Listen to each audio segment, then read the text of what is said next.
राहुल गांधी का ये बयान भारतीय राजनीति में एक महत्वपूर्ण मोड़ दर्शाता है, जिसमें विपक्षी नेता ने केंद्र सरकार के कामकाज और उसके द्वारा संचालित सरकारी संस्थाओं पर सीधी आलोचना की है। उनके आरोपों में चुनाव आयोग और अन्य संस्थाओं के राजनीतिक दबाव में आने पर चिंता व्यक्त की गई है। राहुल गांधी के विचार में, जब वह कहते हैं कि चुनाव आयोग भी संविधान की रक्षा नहीं कर रहा है, तो ये संकेत देता है कि वह मानते हैं कि स्वतंत्र और निष्पक्ष चुनाव सुनिश्चित करने के लिए संस्थाओं की स्वतंत्रता आवश्यक है। यदि यह स्वतंत्रता बाधित होती है, तो लोकतंत्र की नींव कमजोर होती है।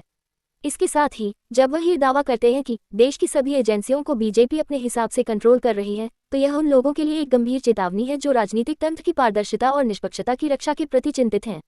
इसके बाद जब वह जातिगत जनगणना की बात करते हैं, तो इसका अर्थ यह है कि वे समाज के हर वर्ग की सच्चाइयों को उजागर करना चाहते हैं। जातिगत जनगणना से यह स्पष्ट हो सकता है कि किन समूहों को अधिक सहायता और अवसर की आवश्यकता है, और इससे नीति निर्माण में मदद मिलेगी। अब इस तरह का बोलना कितना ठीक है, इस पर विचार करते हुए ये कहा जा सकता है कि विपक्ष के नेता का ये कदम उन्हें उनकी राजनीतिक रणनीति के तहत सही दिखता है। वे अपनी पहचान को स्पष्ट रूप से स्थापित कर रहे हैं और अपने समर्थकों को अपने विचारों से जोड़ने की कोशिश कर रहे हैं। हालांकि इस प्रकार के बयानों का एक नकारात्मक पहलू भी है। राजनीतिक संघर्ष सहिष्णुता और समन्वय के साथ होना चाहिए।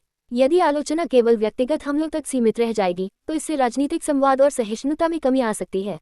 राहुल गांधी को चाहिए कि वे अपनी बातों को तथ्यों और आंकड़ों के आधार पर भी प्रस्तुत करें, ताकि उनके आरोपों को गंभीरता से लिया जा सके। इस तरह से राहुल गांधी का बयान निश्चित रूप से राजनीतिक दृष्टिकोण से महत्वपूर्ण है, लेकिन इसे संतुलित और तथ्यात्मक दृष्टिकोण से प्रस्तुत करने की आवश्यकता है, ताकि संवाद की गुणवत्ता बन सके और लोकतांत्रिक प्रक्रिया को प्रभावी ढंग से आगे बढ़ाया जा सके।